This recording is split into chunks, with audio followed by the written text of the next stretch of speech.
Hello mga Mars! So for today's video, magluluto ko ng pinaputok na tilapia. So ito yung mga gagamitin ko mga Mars. Ayan, kamatis, konting luya, sibuyas. Ayan. Maglagay nga pala ako ng oyster sauce niyan mga Mars. Ayan, imimix-mix na natin. Mix. Ayan yung oyster sauce. Para medyo pampalasa, konting asin at paminta. Ayan. Nirub ko pala ito ng paminta at salt. Yan.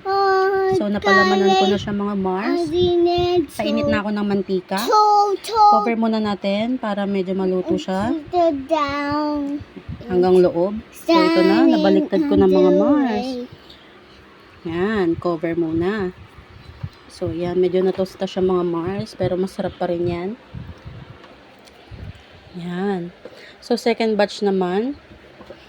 Yan, tinakpan ko na. Mabilis lang siya maluto mga Mars. Kain tayo mga Mars. Ready to serve na. Gumawa ulit ako ng kamatis, sibuyas at may konting bagoong, kalamansi at sili. Kain tayo mga Mars.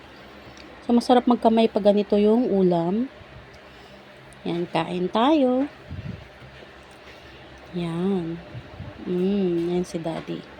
Sarap na sarap si Daddy. Thank you for watching.